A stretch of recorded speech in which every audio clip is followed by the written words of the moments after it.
really competed. And I think, it was a nod to the in-season tournament as far as the focus and the competition both ways. I thought our guys did a lot of good things and had enough to come up with a win. It seemed like early in the game, just them driving into the paint, turnovers, and that allowed you to kind of get back in the game. I'm just curious, like, halftime, do you guys have that conversation about, get out to the perimeter, take more of those shots like you've been telling us for the last, 3 or 4 games? Yeah, you can probably assume that if I'm telling you that we're talking about it. Yeah. And I think we did. That'll continue to become a habit. And again, a lot of it, the precision with which we need to space and prepare before you get the ball. It's not always a three, but it's a quick decision where the defense can't get set.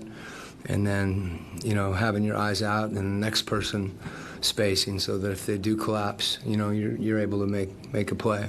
There was a point where I thought their pressure created some turnovers and they scored off some of them.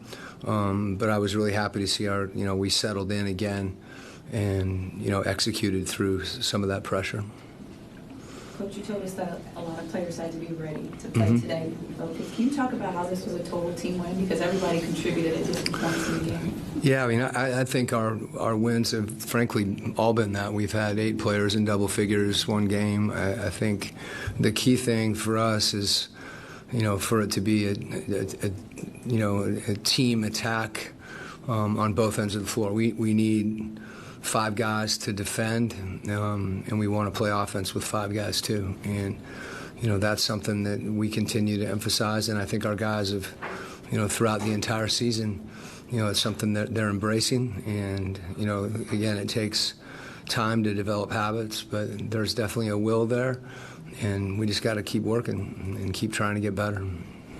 Cade Cunningham was 4 for 14. Was that part of the plan to kind of limit him? I know you get those big shots kind of towards the end. Yeah, he's just a really good player, and you're going to have nights where the ball doesn't go in as much. But I did think, particularly Quin and Onyeka did a good job, in their pick and roll defense against him. There's a lot of pick and roll. He's a tough cover, and DJ had him the majority of the night, and Hunt had him.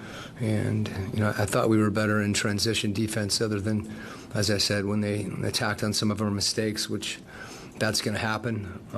But I did think, we had more urgency in getting back and not giving them early. They were scoring in the paint, and that's what they do. They're big, they offensive rebound, and, it's just a battle down there. I thought we got more, we felt that a little more, and I don't know what the numbers say exactly, but I think we did a better job, particularly down the stretch when we were able to get the lead back. I was going to ask, with Quin and Onyeka both kind of picking up 5 fouls, just how much pressure do the Pistons put on the bigs? Yeah, they certainly do, and we have to do a better job helping those guys. Both on the glass when they're committing themselves to helping on drives. That's something that we need to, an area that we need to continue to emphasize and keep working on. But I thought they did a good job of their play didn't dictate that, and having both those guys on, they did a good job, in tandem and also individually. I think you talked about how it's a team win, but obviously you got a lot from DJ and a lot of pressure on him with Trey being out. What did you see from that? Yeah, I don't think there's pressure on him. I don't think he sees it that way. It's our team, and during the course of the season, you have to win. Frankly, I think everybody's really excited for Trey. It's obviously you want him here, but we want him back with his family, and that's a special day. So our guys all know that, and pull together. And as I said, it's all about our defense. It really is. And our offense has to help our defense. And I thought, DJ on the ball tonight, that was maybe the biggest contribution he made. But, he played well. Thanks. Okay.